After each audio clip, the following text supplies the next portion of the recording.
the chase and the hunt, and I set the pace when I'm running. I always take what I want and I always give it 100. Don't need a bank, no I'm funded. Play the game like it's nothing. I'm always thankful for something. Don't take for granted, stay humble. Now wait. Hey guys, we did it. We got our first load. Just got it on there. Just strapped it and secured it. It's a 40-foot cargo container. It's a high container, so it's 9.5 feet tall. But got it all strapped down. Make sure everything's all tight. And we're gonna hit the road. We got about 600 miles. I think it's 561 total. Got my edge protectors or corner protectors on. I don't know that it's necessary for a cargo container, but I never hauled a cargo container. And that extension stick I got for the edge protectors, much needed. Just tossing these straps over the top. The straps end up at the high top area and you can't reach it, so I actually can use that edge protector to get a hold of the strap and pull it down so I can get to it by hand. And yeah, it makes life a lot easier. I did have to throw my tarps in the back. Got my cooler. I'm actually gonna grab a water. But yeah, we're gonna hit the road and see how many DOT stations we can hit. She's working hard, boys. It's only 9,000 pounds, but I can feel it back there for sure. It's definitely not the same as just running around with the trailer. And the navigation is good. I wish it was, I think the maps are outdated. I wish they would update the maps, but I am running my Waze app as well, so just want to let you know we're safe on the road. Alright, stopped at my first rest area. I did stop halfway up Snoqualmie Pass. Before you go down to the bottom towards Cle Elm, there's normally a DOT station open over there. So I stopped in the chain up area on the mountain and double checked all my straps, make sure all the load securement was good, which it was. Now I'm taking a 30 at this rest area. Biggest reasons to take a stop and rest is your tires get really hot, the axles get hot, the engine gets hot, everything gets hot. So it's good to stop, you know, every 200-300 miles, somewhere in there. Take a break, let everything cool off, you know, check everything out. I know people want to be out here in a rush, just trying to make money, but if you're not taking your time and letting things cool off properly, you're gonna have a blowout or burn up an axle. So take your time, be patient, be safe out there. Crossing over the Columbia River. It's a nice view. This is about the only good view heading over to Spokane on I-90. But here it is. If you enjoy it, we're about to head to the other side. Alright guys, we made it to Idaho. We're about halfway to our place. We got another 4-hour drive to make our destination. But they're open until 5:30 tomorrow. So I'm gonna shut it down here. I went to Love's first. They were completely packed. There was nowhere to park. But I saw this truck was parked on the side of this line, so I decided to park on the side of the line too. And there's no parking here as well. And it's raining.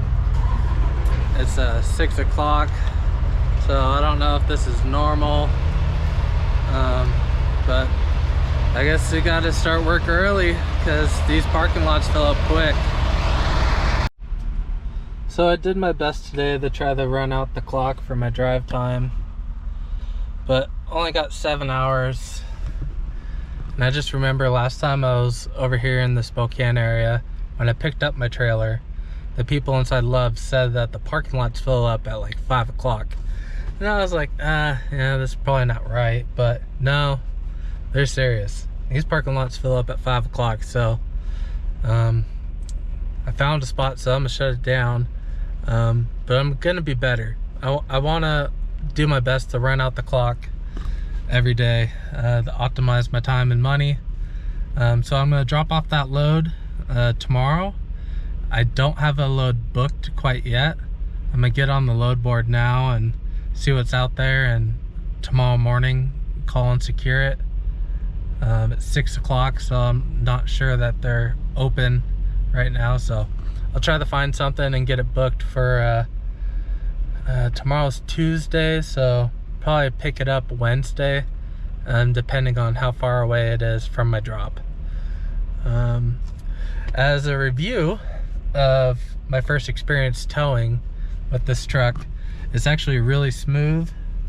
It was very comfortable. Didn't have any complaints. I used cruise control the whole time, had the exhaust brake on. I was able to cruise up all the hills and maintain speed with no problem. I was able to go down the hills without running away. It really did a great job. Even going uphill, I mean, I passed 5 semi-trucks at one point. They were just going like 40 miles an hour in a truck 60 zone. And I was able to pass all of them with no problem, really all on cruise control. A lot of these trucks out here are not going the truck speed limit. They're flying, they're going fast, but then they can't make it up the hill. So I think they're trying to use momentum to try to keep some speed going, but I'm not interested in doing that. I have no need to do that. I'm in no rush. I make my own schedule, and I want to make sure I have good safety scores. I don't want to get pulled over for doing something stupid. It affects your whole business. Also, when I picked up the load, the dispatchers or whoever does the paperwork for, you know, the port where I went to pick it up, they are the worst people in the world. The rudest people. I don't know if this is like the normal thing. Like, they had their window cracked open this much trying to talk to me. I couldn't hear them, and then they were getting all mad at me for like not paying attention and not listening to them. I was like, I can't hear you. There's trucks right behind us running, and they got this tiny little sliver, and it was just the most there was no customer service. Some other drivers really got into it with them because of their attitude and stuff. I didn't want to say something and lose my opportunity to get my load, but honestly, I felt the same way. I've never been so disrespected. They didn't try to work with you at all. They didn't even care that it was my first time there. They're just completely rude, no courtesy, no respect. So I hope that's not like the thing in this industry, because that's a major turnoff. I'm glad I was in and out with them. It was quick and easy to do my paperwork. I just like told them my confirmation number for the load, my company name and my truck number. Then they sent me back, and they had a big crane forklift at the port, you know, just drop the container right onto my deck. And where I'm going, they should have either the crane forklift or a forklift. This container has pickups, holes on the sides for a forklift, because my biggest concern when I was talking to the broker is, do I need dunnage to keep the container up off the deck so they can get in and out? And they told me no, they got the proper equipment. So that's my experience. I woke up super early today. I woke up at like 5:30, which is early for me. I sleep in and I stay up all night, but now that I'm working, I gotta be better. But yeah. Oh, and by the way, I averaged about 7.5 miles per gallon hauling this container. It's way worse than what I was predicting. I was predicting more like 9, but it is a 9.5 foot container, so it's pretty tall. It's a huge wind sail. So I don't know, leave your comments out there.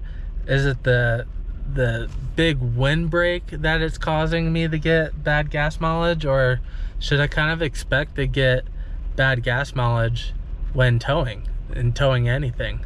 I don't know. This is my first load, so I'll update you guys. And tomorrow morning there's a cat scale here. I have not hit a cat scale. I got real lucky. All the DOT stations were closed. I talked to another hotshotter that was there, and he said he runs these all the time with no problem. Never a tongue weight issue on the truck. So I felt pretty confident after chatting with him briefly. So I didn't hit a cat scale, but I'm going to hit a cat scale in the morning before I fuel up, just in case, the off chance that I am a little too heavy on the axles. I don't need to fill up the auxiliary tank. But the auxiliary tank was great. It was a lifesaver. I was getting like 200 miles a tank. So when I stopped at the rest area, I just fueled it up really quick. No issues, no problem. Because when you get to these truck stops, you can see, I mean, there's a line of traffic. It's a mess. It's a nightmare. Anytime you go to get fuel, expect to be down for 30 minutes just from the hassle of waiting for other people, and people parked in their truck to go get food or eating food. If you guys are in the industry, you'd understand. So eliminating as many fuel stops as possible is going to save me a lot of time. But that's it. I did bring some stuff with me. Got a blanket, a pillow, got a backpack full of clothes, backpack full of you know, all my electronics, and then I got like a bag for going to the showers. It's got all my bathroom stuff, and it's an easy way to transport my clothes and my dirty clothes in and out of the building. But yeah, if you got any comments, let me know.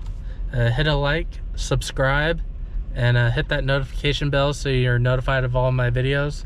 I'm gonna continue to try to upload once a week on Monday. Sometimes, as you've seen, I've updated on Wednesday, and it's just because things weren't going the right way or the video was too big. But I'm gonna do my best. If I start doing my editing on Friday, I can typically get it uploaded for you on Monday. And if you want me to change the premiere time, I've been doing 6:30. It looks like it's one of the more popular time slots that people like to view the channel. If you got any suggestions on when I go live, because I try to be in the live chat when it's live. I'm not always there, but I try. So if you got any suggestions, let me know. Thank you. So I put up my my blinds. What is it? I forget the company. WeatherTech. It blacks it out. The windshield, maybe I just need to do it better, but everything else fit perfect, as you can see. So it's really just the windshield. But I got a, what is it called? An eye mask to cover my eyes. So yeah, this is a setup. It's a little cramped. You know, I'm a bigger guy, but I got some like orthopedic post-surgery pillows, so I can like sit up and sleep, because there's not enough room for me to lay down. But it'll work. I mean, sleeping in a truck is never gonna be comfortable, but the more I can sleep in here, the more money I could save. And I mean, hotels are expensive. They're like $100 a night. So save $100 a day. I mean, that's a mortgage payment.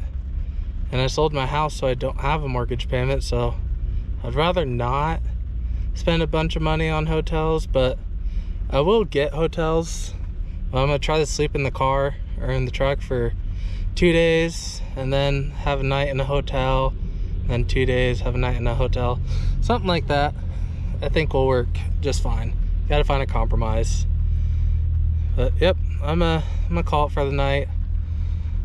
Settle down, rest, maybe eat something. But just got this all set up for the first time, laying back here for the first time really. Just wanted to show you guys what it's like. It's kind of like camping. That's the best way of expressing it. In Coeur d'Alene, Idaho. Nice views, nice mountain scenery, a red Republican state. I would totally move here, but there's no houses on the market, and the houses on the market that are out here are just ridiculously way overpriced. But definitely going down some kind of a windy road. Never gone this far. My grandparents and all my family live in Coeur d'Alene, so I've never gone down this road. So this last stretch to Montana is all new for me. So I'm gonna get off of here so I can focus. All right, guys. So an update on DOT stations. Yesterday, all the stations I went through were closed, so I got away with that. Today, I've already gone through 2 stations that were open, and neither one of them stopped me. As you know, you just roll through, and if you got a green light, you keep rolling through. If you get a red light, you stop and they tell you to park. But some people that I watch, you know, some mentors of mine like Hotshot Benny, he's always saying that hotshots are targets for DOT, and they always pick on them. I mean, two stations, I know it's not a lot of experience, but I'm thinking maybe his bad driving score is the issue. Because when you go through a station, they're looking at your CSV score or CSA score, and if you have a bad score, they're gonna keep pulling you in until you get your score fixed or you get your score better. Now, I've never been pulled in and inspected, so I have no score, so I'm assuming, this is me assuming, no score is better than a bad score, because they had plenty of opportunities that take me in and inspect me. But that's all I got. The drive's pretty nice. Alright, we're at our first rest stop in Idaho. It took a lot longer than Washington. Washington typically has a rest stop every 80 miles or so. I think today I drove 150 miles and then finally found a rest stop. But this place, Idaho's rest stop, that whole building is enclosed, heated and cooled. You got your own private bathrooms. Oh man, I never knew there was such a thing. I'm used to Washington. Washington's rest areas, after seeing this, it's so pathetic. And Washington has so much money. I mean, the bathroom was like, you could hear the water is all clogged up and stuff. It's all nasty. That porta potties outside because it's always breaking. I mean, and it's not heated or cooled. It's open to elements. This is nice. But yeah. Some great scenery, you know, out in the mountains. The highway over here is 70 miles an hour, and we're moving along just fine with no problems. Yeah, everything's good. We're still about 3 hours away from our drop, so I'm gonna top off the fuel tank while I'm here and keep pushing. I forgot so this morning I did hit the cat scale, so we're good on the front steer axle. The max is 6,000. I did, after I hit the cat scale, I did go ahead and top off the fuel and def. It was 40 gallons. When I went through the DOT weigh station, the only weight that changed was the drive axle. I went from 9,000 to 9,900. And so, yeah, we're pretty much maxed out So as long as these containers are empty, should have no problem towing them. And yeah, I mean the tar weight on here says that it's 7,850 pounds or something like that, but based on the scale weight here, after I fueled up, I'm more like 30, so it is more like 9,000 pounds, which is what the broker quoted. I just started up the truck, got like 5 minutes left on my brake, let the truck kind of run, let it cool itself off a little bit. It's not overheating, none of that stuff, so everything's great. Gonna keep heading on. I just wanted to share that cat scale with you. Well, we got our first casualty. Stopped at this truck stop because I was getting hungry. I needed to get in my lunchbox. I was taking a walk around and found this screw in the tire. I want to take it out, but it's in there a little bit. It's a little tight, and I'm worried that if it is long and it has punctured it, if I take it out, the tire's gonna go flat. Right now it's holding pressure. It's not flat or anything, but I'm in the middle of the mountains, so it's not quite the best location to change a tire or get service at all. So got another 100 miles. I'm gonna try and just run it. And then after I drop this container off, I'll go to a tire place and see if it needs patched, or at least I'll be at the tire place when I pull it out if it's leaking air. I don't know what else to do. It's a lot of work to change a tire. I do have the stuff to change a tire, but as of right now, it's not necessary. So I'm gonna run it. Let me know if I'm making a mistake. Alright guys, so I dropped off my load. I'm sitting here at the truck stop. Oh, I got a phone call. Alright, sorry about that. Someone was calling to see if I could move a trailer for them. So this is total miles since I left my house to pick up the load and deliver it. And so this is the rate, $273. It's not bad. Obviously the loaded miles is better. It's more like 280, but I did have to drive an hour into Seattle, and I'm back here at the pilot truck stop. It's like 4 miles away from my drop, so not a bunch of deadhead from there. And now I'm in the middle of booking a load for Thursday. They'll go from Montana to California. She's just verifying that she can approve the rate. It's a tarp to load, 30 foot, and it's 2 drops in California. I asked for $4 a mile, and she said no. She didn't respond with a quote. So I just responded and said $3 a mile is the best I can do. I'm not familiar what the going rate is for tarp loads, so if you know, let me know. I tried Googling it, but obviously you know, the brokers don't want that information online, so I didn't find anything, except for like maybe $150 surcharge.